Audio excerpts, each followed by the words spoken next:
Please be advised, this episode does have content that some may find distressing. As always, listener discretion is advised and it is not suitable for anyone under the age of 13. Welcome to episode 53 of It's Murder Up North. First of all, I just want to say to nickname Noni09, I am glad you are enjoying the lesser known cases I've been covering.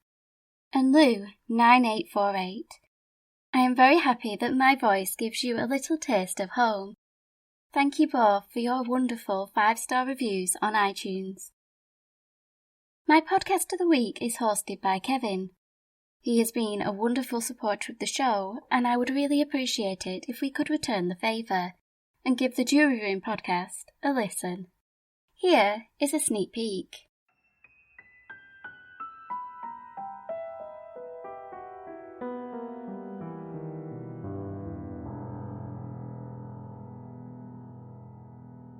Hi, welcome to the Jury Room, a true crime podcast. My name is Kevin, and I will be your host on this journey. We will be covering some of the most heinous, some of the most unthinkable, and some of the most monstrous crimes to ever be committed against humanity. We will be covering cannibalistic serial killers, decades-old unsolved mysteries, cold cases, missing person cases, and everything in between. The Jury Room podcast is available on most major podcasting platforms. Please make sure you go subscribe and leave a review. And now, back to your host of It's Murder Up North.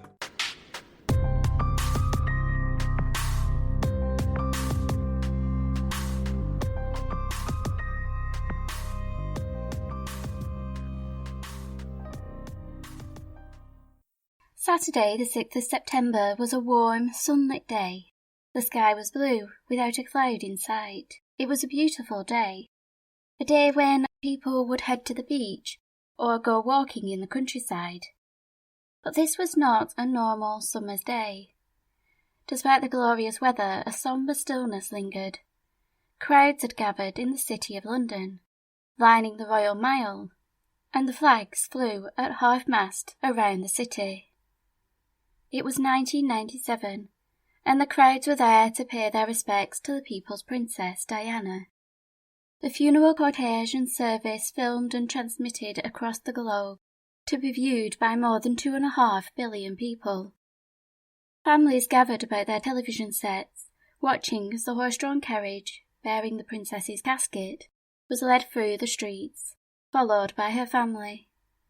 The hearts of a nation were broken, and great sympathy went out to her 2 young sons, Harry and William, who bravely walked in the procession. The country stood still in collective grief. In the hamlet of Bankfoot, which sits to the south of the city of Bradford, the Barraclough family joined the billions of people observing the funeral service on television. 54-year-old Malcolm Barraclough and his 39-year-old wife, Hilary, lived in the 3-bedroomed home with their children, Paul, Jane and Rachel. They were a happy working-class family who were devoted Christians, attending the local church each Sunday, and were well-known members of the community. The day after the funeral, Malcolm and Hilary made the short 3-mile journey to do some shopping in Bradford city centre, leaving their eldest daughter Jane, who was 29, at home. Their youngest daughter, Rachel, had been out for the weekend, and they expected her to be home that afternoon to join them for a family meal. While her parents were out, Jane became aware of 2 men heading up the path towards the front door, preceded by a loud knocking. Upon opening the door, they introduced themselves as police detectives and asked if they could come inside. An overwhelming feeling of dread took hold of Jane. She recalled, "They showed me their identifications, and from the looks on their faces, I knew then that Rachel was dead. Mum and Dad were out shopping and I was panicking. They said they wanted us to go to Wakefield to identify a body. I tried to convince myself it was someone else they had found. That moment between learning that her sister was dead and her parents coming home must have felt like an eternity. and the devastated family had to come to terms with the realisation that their youngest member wasn't coming home. Rachel was a beautiful 18-year-old with short black hair, blue eyes and porcelain skin. Her parents described her as their golden girl. Born and raised in the city of Bradford, she originally lived in the Undercliff area and attended Wellington First and Middle Schools. The family moved to Bankfoot, where Rachel transferred to the Priestman Middle and Upper School. It was here in 1992, at the age of 13, that Rachel met her first boyfriend David. They became acquainted in the schoolyard, but they didn't start dating until 2 years later.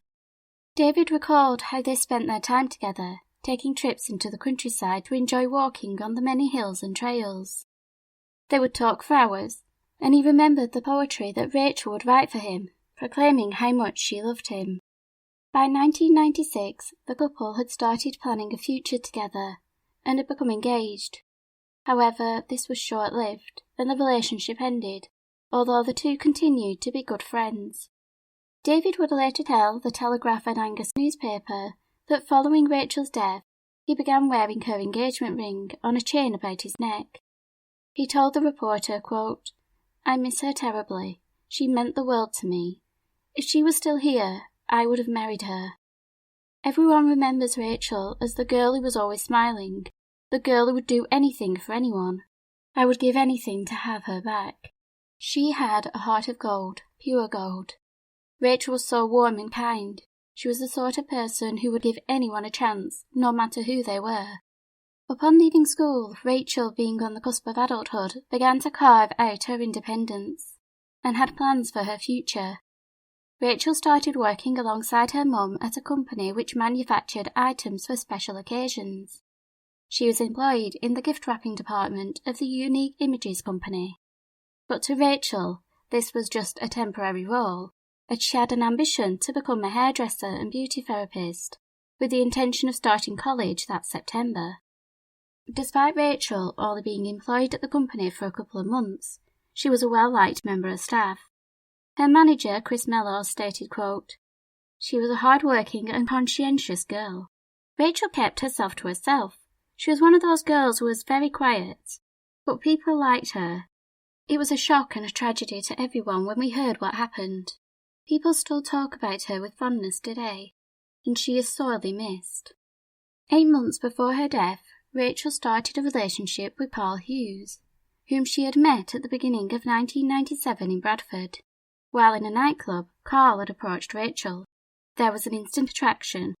However, her family were not so sure about this young man, who lived on the Eastmoor estate in the city of Wakefield, which was considered to be a run-down area with high unemployment, and 21-year-old Carl was one of the jobless.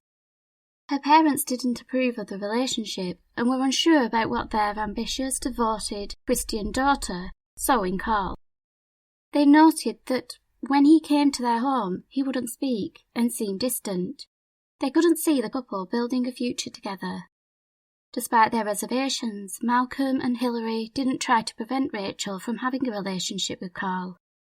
After all, she was 18 years old, and they probably felt she had to make her own decisions and mistakes. The intensity of the relationship was noticeable by the amount of time the couple spent on the phone, sometimes 2 to 3 hours a day, which resulted in Rachel's parents having to get her to pay for her call time. On a Friday night, Rachel would get a taxi to Bradford city centre, where she would then make the hour bus journey to Wakefield, where she would spend the weekend with Carl, staying with him at his parents' home. The couple would often go drinking in the local pub, or would take walks along the River Calder. Rachel would then return home on the Sunday afternoon. Although they had only been together just over 6 months, the couple had spoken about their plans for the future. They dreamed of getting married, having their own place, and starting a family. The week prior to her death, the relationship was rocked by a disagreement. Rachel had gone to stay with Carl and his parents, but an argument erupted. Carl claimed later, quote, "It was nothing serious, just a little row. We hadn't called it off or anything." Friday the 5th of September, the day before Princess Diana's funeral, Rachel had gotten herself dressed ready for a night out with some friends. Jane recalled that her little sister was dressed in a black skirt, top, jacket and shoes. She remarked on how stunning Rachel looked. The 18-year-old's plans changed when the phone rang, shortly after which she grabbed her overnight bag and headed for the door.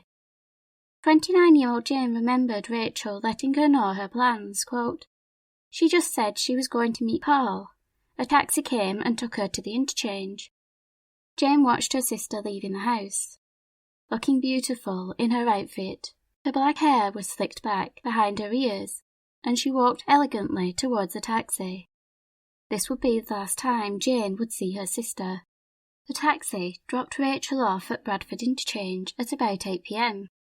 Having crossed the bus station, she headed to the ATM machine, where she withdrew £40. She then boarded the 423 bus, which was due to arrive at Wakefield bus station, where Carl would be waiting for her at 9:15. But Rachel never arrived. Carl called her home to see if Rachel had set off. Her family advised that she had, but they weren't particularly concerned that Rachel hadn't arrived in Wakefield, with Jane recollecting that, quote, "We just thought she must have changed her mind. Rachel had mentioned babysitting for a friend, and we thought nothing was wrong at all." The following day, the Barraclough family was still unaware that anything was wrong. They watched Princess Diana's funeral, believing that Rachel had gone to a friend's house to babysit. That night they went to bed, their home warm, peaceful and cosy. Unbeknownst to them, their daughter was lying in a cold, damp wasteland beside the River Calder, 23 miles away from her home on the outskirts of Wakefield. Her lifeless body had been found by 3 men who were taking a shortcut across the field on Saturday evening at 9:10, and it was clear she had been the victim of a savage attack. On Sunday morning, forensic teams combed the area for clues. The wasteland was overgrown with bushes, weeds, and long grass, and the search was a tedious task. But they discovered their first clue, a blood-stained handbag, inside which they found Rachel's bank cards and ID. This allowed them to notify Rachel's family of her death. Police needed to establish Rachel's last known movements, and through speaking with her family they learned that they had last seen the 18-year-old on Friday, when she set off in a taxi heading to Bradford interchange. They were able to track down the taxi driver, who confirmed that Rachel exited the vehicle at the interchange. Rachel was subsequently identified on surveillance footage, which showed her at the foot of the escalator inside the transport hub. She was then seen crossing the bus station and using the cash machine. While checking the video, investigators watched to see whether Rachel was alone. They looked for anyone who appeared to be acting suspiciously, perhaps observing the 18-year-old as she traversed the bus station, but nothing untoward stood out. On Monday, Detective Superintendent John Holt told the press, quote, "Rachel was the victim of a violent attack and suffered multiple stab wounds. The cause of death was a stab wound to the abdomen. She does have some defense injuries, and obviously made an attempt to fight off her attacker. We believe she would have gone there with someone she knew." From speaking to the family, investigators were able to establish that Rachel had planned to meet with Carl on Friday night, and this instantly made him a person of interest, particularly when they took into consideration that Rachel's body had been discovered just 2 miles away from his home. They also learned that the argument between Carl and Rachel the week before had been more serious than originally stated. It transpired that Rachel had learned that Carl had been seeing someone else. An argument ensued, and Rachel ended up striking Carl across the face, to which he retaliated, resulting in Rachel having a black eye. Naturally, this information led police to wonder whether Carl was responsible for Rachel's murder, and he was brought in for questioning. He denied having anything to do with the 18-year-old's death, and told police he never saw her on that Friday night. He advised detectives that he had waited for her at the bus station, but she never arrived.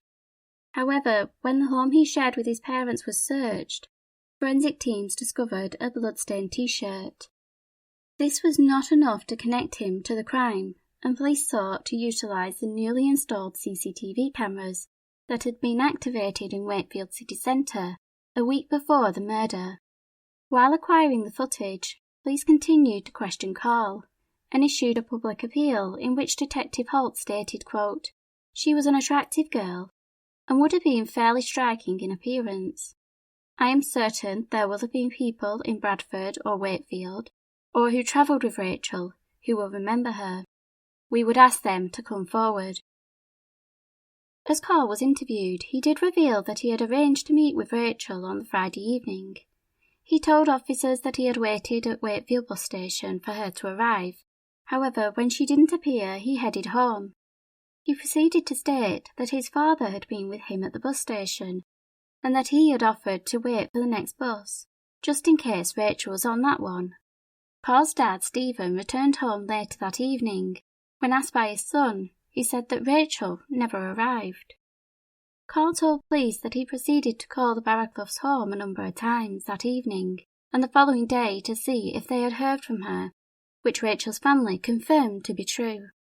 When the police questioned Stephen Hughes regarding his son's testimony, he confirmed that he had agreed to wait for the next bus. But when Rachel wasn't on it, he left the bus station and went for a drink at the local pub.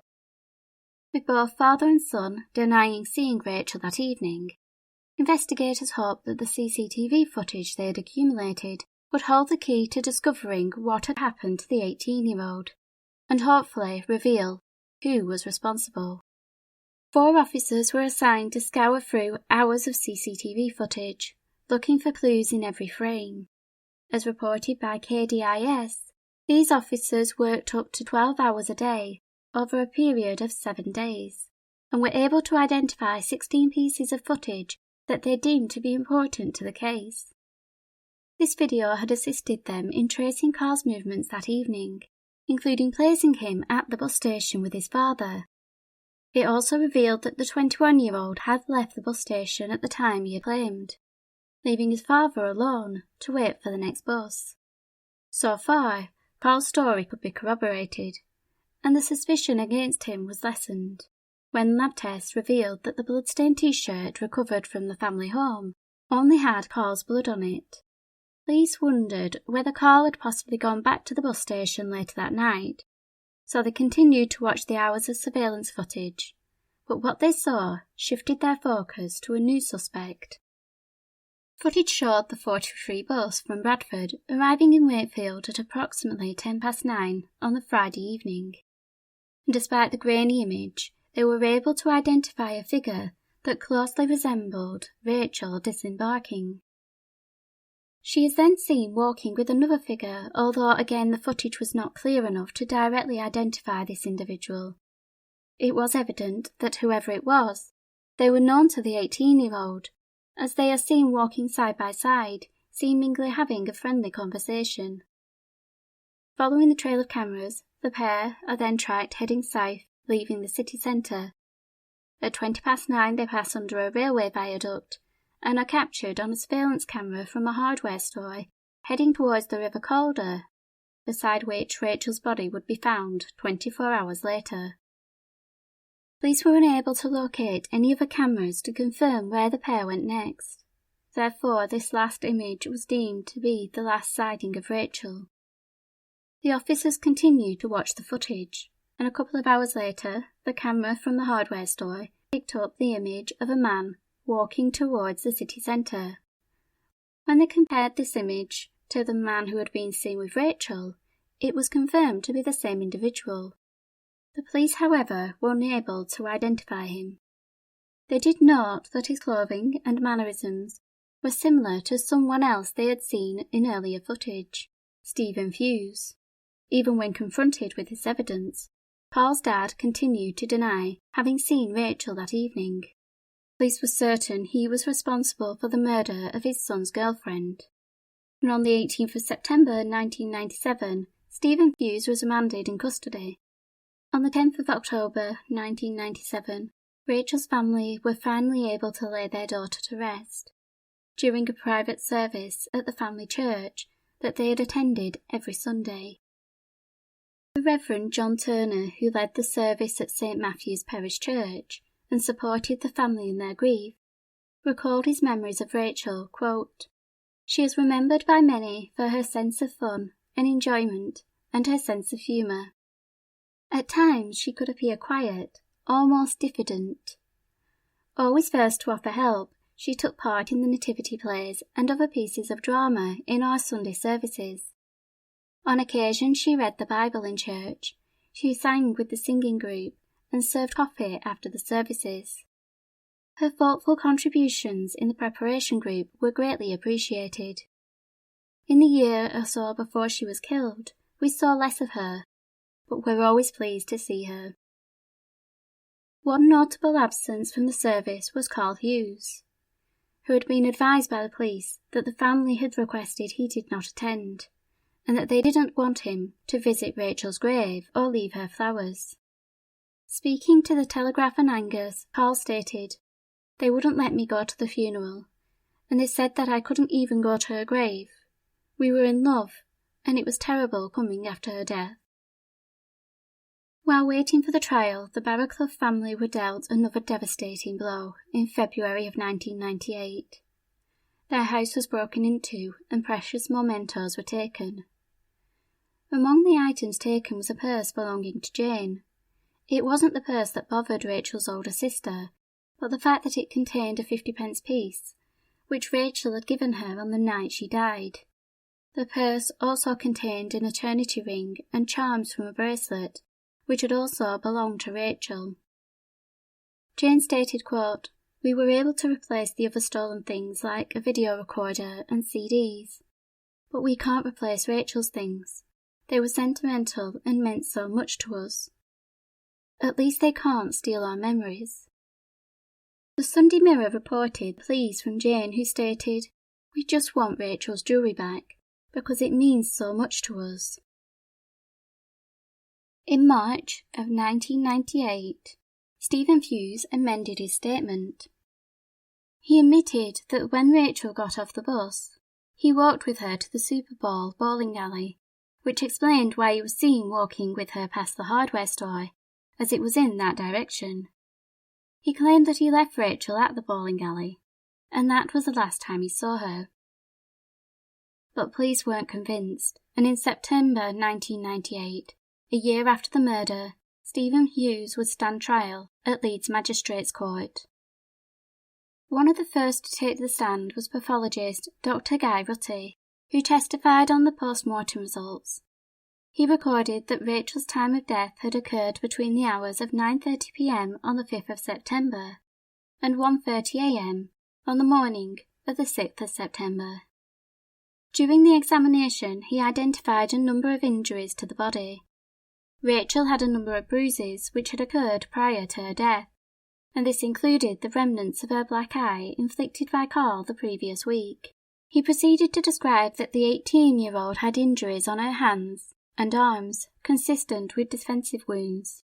There were signs that she had been sexually assaulted, including traces of semen on her lips. He concluded, describing how she had 4 stab wounds to the abdomen, which he determined had been caused by a 3-inch blade, and her throat had been cut.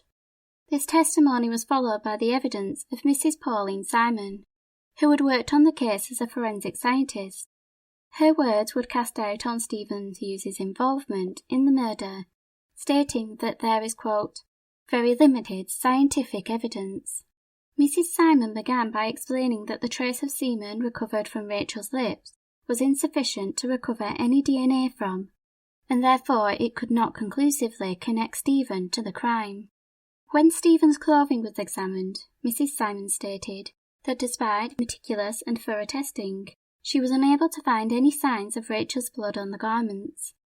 Both the victims and the accused clothing were tested to see if there had been any crossover of fibres from one item to another.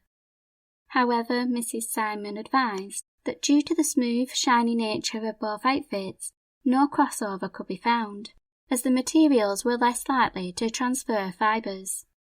The prosecution stated that when Rachel fought against her attacker, she had pulled a strand of her assailant's body hair. Again, Mrs. Simon testified on how she processed this piece of evidence. Quote, "I found the recovered hair similar in colour and microscopic appearance to Stephen Hughes.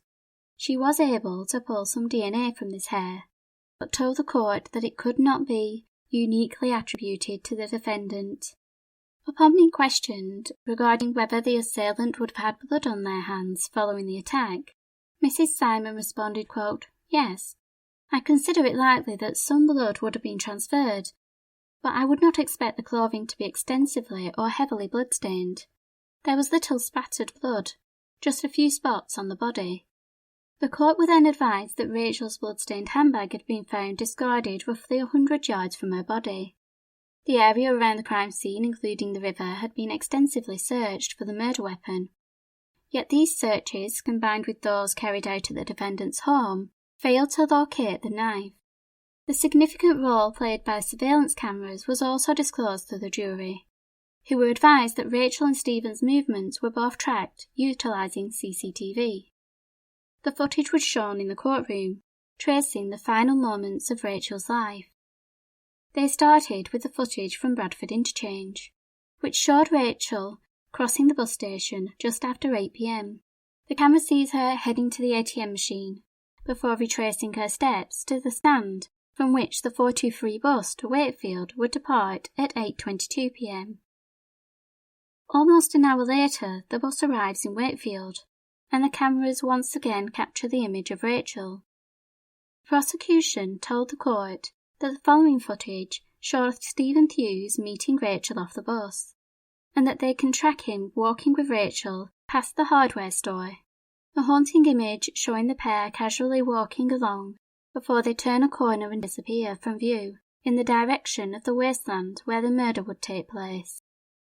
Following this shot, the jury were then shown footage from 11:24 p.m, in which a lone male, which the prosecution claimed to be Stephen Hughes, can be seen walking back towards the city centre. As the third day of the trial commenced, Carl Hughes was called to testify. He proceeded to describe how he had met Rachel in a Bradford nightclub on the 11th of January 1997, stating that for him it was love at first sight. He claimed that they had a good relationship, stating that it was, quote, "quite strong," and that they would communicate most days, sometimes for several hours via phone. He also recalled how Rachel would spend the weekends with him at his parents' home, and that they would walk along the river called a towpath, where he admitted they would make love. Carl then requested a break, claiming that he was feeling unwell. The judge allowed for a 15-minute recess before the trial resumed. The 21-year-old returned to the stand and proceeded to testify that he had not been faithful during his relationship with Rachel. He admitted that he had been seeing another woman, whom he had met on an electronics course. When his father learned of this, he told Carl that he disapproved of his behaviour. When asked what had happened the weekend before Rachel's death, Carl told the court that he had told Rachel that he had been cheating on her, and this caused them to argue. He explained that the altercation turned physical when she slapped him across the face, and he had struck her back, which resulted in her getting a black eye. He said that they had been working through the issue though, and the relationship hadn't ended that weekend. The court were advised that Rachel was infatuated with Carl, and that it was possible she would have done anything to maintain the relationship, even forgiving his indiscretions. Diary entries written by Rachel spoke of her feelings for Carl. In the first entry she stated, quote, "I love him so much. I think if he leaves me, I will die of a broken heart." After learning about Carl being unfaithful, Rachel wrote, "Who am I to stand in the way of his happiness? I just wish it was me who was making him happy." The couple began to confront the issue and were working on repairing their relationship. In one of her final diary entries she stated, "I love him, like I've never loved anyone before. I would forgive anything he does." The questioning then turned to the events of Friday the 5th of September, and Carl was asked to recount what he had done that day. He recollected that during that afternoon he had been drinking in the pub with his father and Diane, who was the woman he had been having an affair with. They consumed most of a bottle of cider, and then he and Diane left the pub. He proceeded to state, quote, "With me being a bit beside myself, we started kissing and we ended up having sex in the park." He claimed that afterwards Diane complained of feeling ill and was, quote, "in a bit of a mood," so he walked with her to the bus stop and watched her board the bus to Castleford. He then headed home, stating that he arrived about 7 p.m. He stated at no point during that day did he see Rachel. He had, however, arranged to meet Rachel at the bus station, and he had waited for her to arrive with his father. When she didn't turn up, his dad had told him to go home and get changed, and that he would see if Rachel arrived on the next bus. According to Carl, his father told him that he would bring Rachel to the pub and told his son to meet them there, but neither arrived, so Carl headed home. Carl told the court that when Rachel was found dead, he was immediately treated like a suspect, recalling the hours of police questioning, throughout which he maintained that he was innocent. He stated, "Then, when they proved it weren't me, they went off me and went on to me dad." Stephen's defence attorney, Robert Smith, cross-examined Carl. "I must ask you whether you had anything at all to do with Rachel's death." The 21-year-old responded assertively, "No." He reiterated that he had been violent to a previous partner, and he had struck Rachel, admitting that he had a bad temper, especially when he was drunk. But he would never do anything to cause Rachel serious harm, and he did not kill her. As Carl's testimony concluded, the jury would also hear from his younger brother Wayne and his mother Irene. The wife of Stephen Hughes began by stating that on that Friday evening, Carl had arrived home at 10 to 11. He had told his mum that Rachel hadn't shown up, and he appeared visibly upset. Irene stated that her husband arrived home roughly half an hour after Carl. She described him as being a bit merry, that's all, as he sat down in the living room of their home. She recalled that Stephen advised his son that he hadn't seen Rachel. Following this, Irene remembered seeing Carl crying, and the next day, after they had watched Princess Diana's funeral, Carl had headed to Bradford to see if he could speak to Rachel, but he was told that she wasn't home. Turning the questioning to how her husband seemed on the night of the 5th of September, Irene stated that there was nothing unusual in his behaviour. When asked if his clothing showed any signs of being wet or stained, Irene simply replied no. 47-year-old Stephen Hughes was then called to the witness stand. He still denied his involvement in the death of Rachel. He continued to insist that despite his original claims that he hadn't seen the 18-year-old, he stood by his later statement that he had met her off the bus in Wakefield city centre, and that Rachel had insisted she didn't want to see Carl straight away. Instead, she wanted to go to the bowling alley. Stephen told the court, quote, "You could say I'm soft-hearted. Rachel asked me to walk her down there, and I said yes." When they arrived, he agreed to come back and collect her later. However, when he returned, she wasn't there. He explained that he originally lied to the police because he knew they would treat him as a suspect, because he was the last person to see her alive. Quote, "I suppose at the time I was a bit scared of telling them that I'd taken her down there, and I would have been one of the last people to have seen her alive." His defence attorney, Robert Smith QC, asked Stephen, quote, "Have you had anything at all to do with Rachel's death?" To which the defendant responded, "No." The prosecution, however, put forward the scenario that Stephen had lured the 18-year-old to Wakefield under the premise that she would be meeting Carl. They argued that he knew that she was besotted with his son and would do anything for the 21-year-old. They presented an alternative to Stephen's version of events, claiming that he did meet Rachel, yet instead of walking her to the bowling alley, he instead told Rachel that Carl was waiting for her, and either by force or coercion he took her to the river towpath, down which Rachel and Carl had often walked. Once there, he attacked the teenager and left her lifeless body in the long grass, before returning home to his family, as if nothing had happened. Paul Worsley QC, for the prosecution, questioned Stephen, quote, "Everything you have said is a pack of lies, from start to finish, isn't it? You are the man who got a knife out when you tried it on with her, aren't you? Not only did you pull up her bra and stab her repeatedly, you cut her throat, didn't you?" Stephen firmly replied, "No, sir." The prosecutor continued by describing how Stephen had coerced Rachel to Wakefield under the pretence that he was going to help her, quote, "smooth things over with Carl, following his infidelity."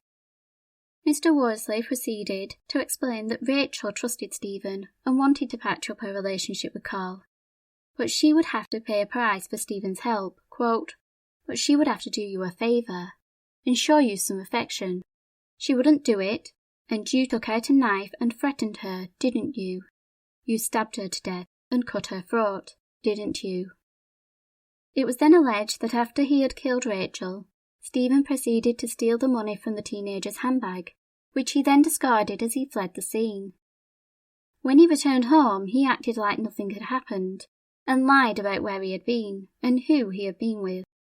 Prosecutor Worsley inquired about why Stephen didn't tell the truth to his family or to the police. The defendant claimed, quote, in the start I just panicked. I could have been the last person to see her alive, and if Paul found out I had met Rachel, he would have been really annoyed with me and lost his temper. As the jury were dismissed for deliberation, the family faced an agonising wait for the verdict. Unsure whether the evidence was strong enough, given that there was no murder weapon or traces of forensic evidence to link Stephen to the crime. The case primarily rested on the CCTV footage, witness statements, and the fact that Stephen did not tell the truth during his police interviews. The jury did find this compelling, and after requesting to view the footage again, the 8 women and 4 men returned after deliberating for nearly 4 hours, with a unanimous verdict of guilty, to which Stephen showed no reaction. His wife Irene, however, collapsed at the news and had to be taken to hospital for medical attention. Judge Justice Hold stated, quote, the verdict to the jury tells me, if I may say so on strong evidence, that you are the person responsible for that wicked, wicked crime. He continued to claim that Stephen had misled the trusting girl and said, you proceeded, quote, march her through Wakefield, eventually getting her, perhaps with the assistance of a knife at her back, to that lonely spot where she died. He proceeded to advise that he would be handing Stephen Hughes a life sentence. However, the decision regarding his minimum term would be in the hands of the Home Secretary Jack Straw and the Lord Chief Justice Lord Bingham. It was revealed following the 9-day trial that Irene Hughes, who had been married to Stephen for 23 years, had lost approximately 3 stone in the months leading up to the court case. She had continued to believe in her husband's innocence until she heard the evidence against him. Carl and his brother were not present when the verdict was read. However, Elaine Fox, who was supporting the family, recalled the moment that they heard the news, quote, they were both numb. Carl is very emotional at the moment. He is very upset, trying to grasp that his father has just been found guilty of murdering his girlfriend. He said to me, but how could it be? There was no blood on him. That's a very hard thing for anyone to take in. Elaine proceeded to explain the family are in a very upset and emotional state. Mrs. Hughes is very shocked and needs time to come to terms with what has happened. Following the verdict, the press gathered outside the court to hear the statements of the police and family members. Detective Superintendent John Holt, who was the lead investigator on the case, told reporters, quote, Stephen Hughes had a plan and he put that into operation. He preyed on a young girl who he knew trusted him. He has shown no remorse at any stage. He will be out of circulation for a long, long time. He refused to answer any questions at the outset of this inquiry and has shown no remorse.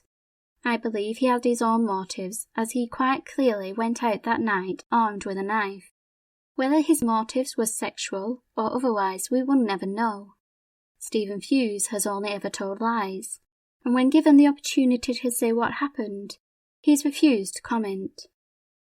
Exiting Leeds Magistrates Court, Rachel's family were witnessed embracing each other, and the look of relief was clear on their faces. Surrounded by his family, Rachel's dad Malcolm addressed the press, quote, if it was up to me, I'd bring back capital punishment. We feel relieved with the verdict, but we still have to live without Rachel. We've waited 12 months for this, and we're just glad it's all over now. Hopefully, we can get on with living our lives. His 29-year-old daughter Jane took over by stating, she didn't deserve to die how she died. She trusted him, and he abused that trust. He deserves to rot in hell. Jane would later tell the Telegraph and Angus about her relationship with her little sister, who she described as a typical teenager. Quote, Rachel was always borrowing my clothes and makeup. If I could never find some clothing, you could guarantee Rachel was wearing it. I used to go mad with her, but that means nothing now. Her father added, Rachel was so unassuming. It didn't matter what colour, creed or religion you were, she would treat everyone the same. The family of Rachel Barraclough was supported through their grief by their church and their faith, but the pain of losing their beautiful, kind and loving daughter will never diminish.